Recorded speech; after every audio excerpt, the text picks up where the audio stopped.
오케이. 네, 부동산 공부 열심히 하고 계시죠? 네, 자, 오늘은요, 우리 투기 어린이들의 영원한 고객님, 바로 1인 가구, 2인 가구, 우리 고객님들과 관련한 이제 통계청 발표가 있었습니다. 크리스마스 이브라고 통계청 발표 딱 하고 연말 따뜻하게 보낼 생각이었던 것 같아요.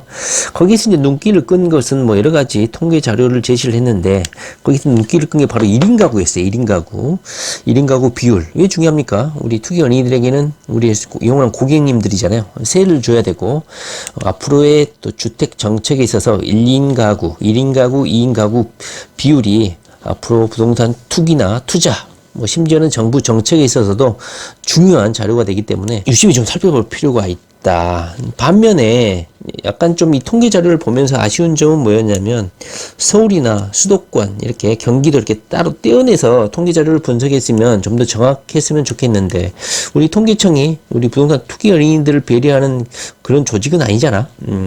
대한민국의 주택 정책에 대해서 제안하고 고려해야 될 점, 단순히 기계적으로 통계청은 감정을 담으면 안 되잖아. 그냥 통계만을 그냥 제시를 하고 있는 것 같아요. 파일을 제가요 첨부를 해놓을 테니까요, 한 70페이지 정도 되거든요. 뭐 세세한 내용을 한번 보시고요. 결국은 뭐 관심 가지는 거는 1인 가구, 2인 가구 비율 정도가 아닐까 하는 생각이 듭니다. 한번 간단히 한 3분간만 우리가 주안점을 가져야 될 거, 앞으로 주택 트렌드, 주택 수요 어느 쪽으로 쏠릴 것인지 한번 간단히 살펴보도록 하겠습니다. 일단은요, 2021년 7월경인가요? 여기 보시면 2021년 7월경에 한번 제가 포스팅도 하고 영상도 한번 올린 것 같은데, 2인 가구 비율에 대해서 언론 보도가 크게 난 적이 있어요. 10명 중에 6명은 2인 가구다, 2인 가구 이하다, 60%다. 그래서 깜짝 놀랐었죠. 대한민국이 현재 코로나다 뭐다 해가지고 집에서 재택근무도 크고 집에 머무르는 공간이 크다 보니까 중대형 평수가 현재 인기가 있고, 오피스텔도 바닥 난방을 중대형까지 확대하면서 방이 3개, 4개, 심지어 뭐 3개, 그다음에 뭐 30평대 이렇게 아파텔 이게 분양 인기를 끌고 있는데, 결국은 제 생각에는 앞으로 트렌드는 결국은 1인 가구, 2인 가구에 맞춰지는 주택 정책이 필요하지 않나는 생각이 들고, 여기 보면 전문가들도 앞으로의 주택 정책 방향, 정부의 방향을 그렇게 제시를 하고 있습니다. 그런데 현재 대권 후보들은 현재 뭐 소형 평수, LH 공급도 마찬가지고 너무 좁다, 이거에 대한 비판이 있으니까 중대형 평수를 공급한다고 하지 않습니까? 그런데 그게 올바른 방향인지 하는 회의감도 좀 없지 않는 그런 비판도 담겨 있어요. 자, 한때는 뭐 28평대 소형 아파트가 큰 붐을 일으킨 적이 있습니다. 뭐 투자를 오래 하신 분들은 이것이 하나의 트렌드가 있다는 걸 알 건데, 3, 4년 전만 해도 소형 아파트 붐이었습니다. 그래서 건설사도 평당 가격이 비싼 소형 아파트를 엄청나게 됐는데, 코로나가 딱 터지고 나서 재택근무 어쩌고 저쩌고 하면서 갑자기 또 소형 아파트 공급이 너무 많다 해가지고 중대형의 인기가 급격하게 올라가고 있는 상황인 것 같아요. 자, 1인 가구 합계가 60% 이하라고 했어요. 근데 이번 발표를 보면 1인 가구가 따로 좀 뽑아냈는데, 1인 가구가 비중이 약 31.7%나 된다고 해요. 32%라고 잡고 60% 빼기 32%, 그러면 32%는 1인 가구고 약 29% 정도는 2인 가구다, 이렇게 보시면 되겠죠. 그럼 우리 투기 어린이들은 주로 어떻게 앞으로 투기를 해야 될까요? 바로 그렇죠. 수요가 집중되어 있는 1인 가구, 2인 가구 비율에 맞춰서 투자 대상을 선정을 해야 될 것 같아요. 그러다 보니까 뭐 오피스텔도 요즘에 참 인기가 있는데, 굳이 나쁜 것은 아니다. 자금 여력이 되고 세금을 내고 투자할 의사가 있으신 분들은 오피스텔도 괜찮고, 뭐 도시형 생활주택도 괜찮고 생활형 주택도 괜찮다, 이렇게 생각을 합니다. 현재 이 자료의 문제점은 전국적인 평균이라는 점이에요. 그래서 통계의 착시에 말려들면 안 된다, 이렇게 보시면 될 것 같습니다. 여기 보시면 통계청은 2047년까지 1인 가구가 전체 가구의 72%, 약 73%까지 올라갈 것이라고 현재 예측을 하고 있습니다. 2047년이야. 그러면 2030년까지는 2021년이 60%니까 2030년까지는 약 65%까지는 되지 않을까 싶어요. 근데 우리 투기 어린이들은 1인 가구, 2인 가구가 급증할 것이다, 이렇게 예측을 하고 마음의 준비를 하시고 투기 대상을 선정을 하셔야 될 것 같습니다. 서울 시내 아파트의 54.4%가 연면적 60에서 130제곱미터고 60제곱미터 미만인 소형 아파트는 40%에 머물렀다. 아직 서울에서는 아직도 중대형 평수 아파트가 많다는 것을 현재 통계청은 말을 하고 있어요.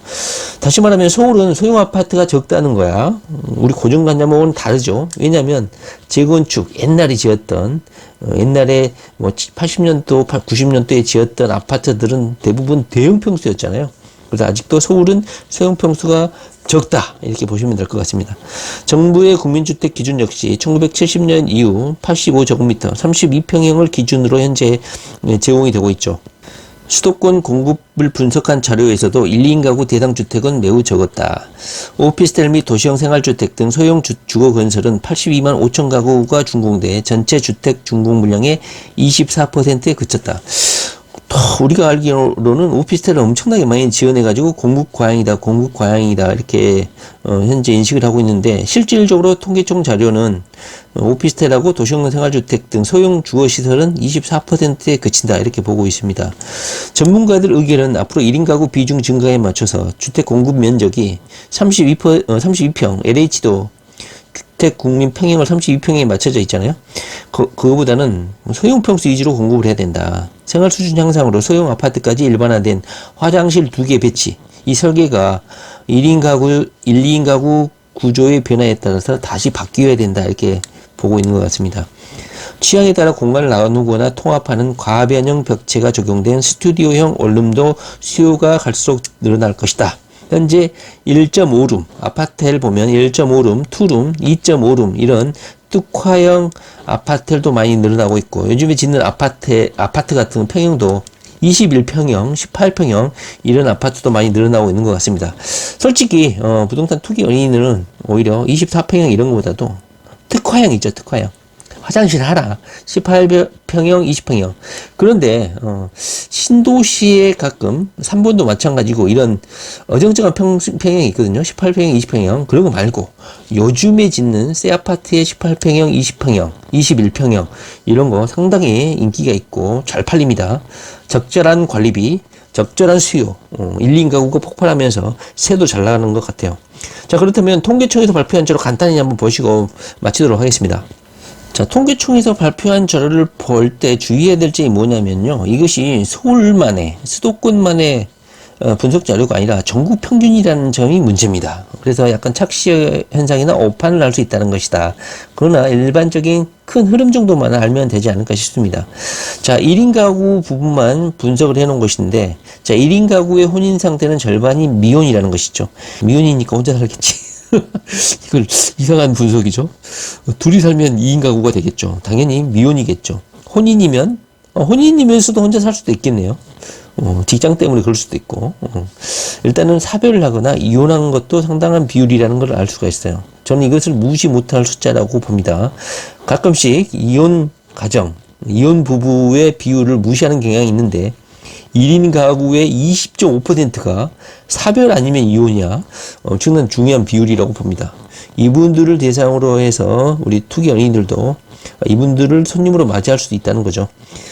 그 다음에 활동 지역이 있는 1인 가구. 전국 평균이야. 지방에 농촌 같은 경우 혼자 사시는 분들도 있을 거 아닙니까? 그 중에, 그러니까 1인 가구 중에 약 10% 정도는 몸이나 고동이나 건강이나 여러 사유로 고동 제한이 있는 분들이다. 요 20세 이상의 1인 가구 중에서는 본인이 생활비를 마련한 가구가 53%자. 뭐 대부분이 이러겠죠.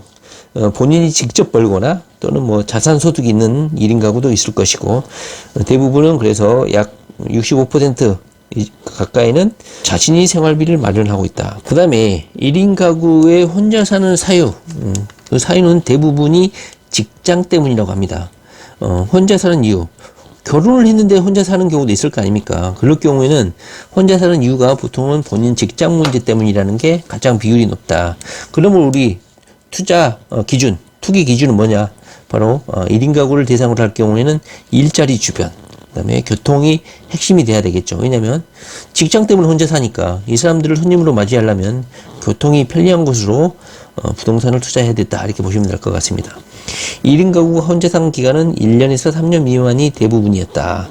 물론 뭐 그 이상도 있는데 대부분은 5년 이하죠. 5년 이하가 거의 한 50%에서 60% 정도 되니까 제가 세를 주면서 가장 느낀 점은 뭐 2년 살다가 또는 1년만 살다가 갑자기 이사 가는 경우가 종종 있거든요. 그럴 경우에 상당히 긴장도 하고 약간 좀 스트레스를 받습니다. 목동방 수수료, 부동산 중개 수수료 내고 계약을 했는데 1년은 뚝딱 가거든요. 좀 더 오래 살았으면 좋겠는데 자주 이렇게 임대차를 또 내놓고 계약을 해야 되고 부동산 중개 수수료를 지불해야 되고 이런 상황이 발생하는데 이것을 당연하다고 생각을 해야 되겠다 이렇게 생각이 듭니다. 왜냐하면 1년에서 3년 미만이 뭐 20.5%고 5년 이하가 거의 60% 가까이 되니까 당연히 1인 가구들은 이사를 자주 간다 이렇게 생각하시면 될 것 같아요. 1인 가구가 거주하는 거처 종류는 단독주택이고 월세가 많았다. 의외죠. 단독주택이 왜 많을까? 이것이 전국 평균이기 때문이에요. 지방에는 시골에 있는 사람들은 전부 다 주택이 많잖아요. 그래서 이게 전국 평균에 속으면 안 되겠다. 시골에 사신 분도 오래 살지 노인네들 혼자 살죠. 그래서 이 통계 자료를 그래서 고지고대로 해석하시면 안 되겠다 이런 생각이 듭니다.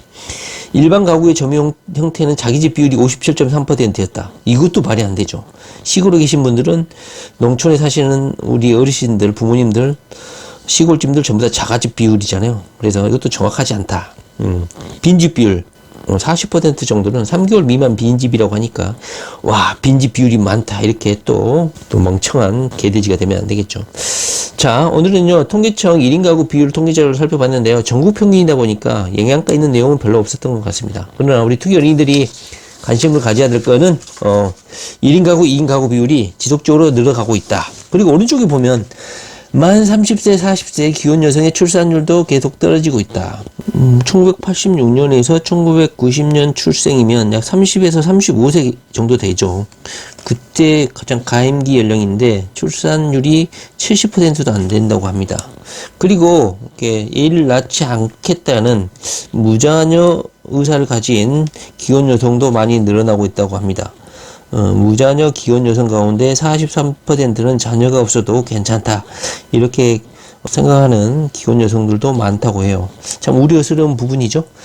그럼으로 인해서 1인 가구 2인 가구 그리고 기혼 여성이면서도 남편하고만 산다. 그러니까 2인 가구에 해당되겠죠.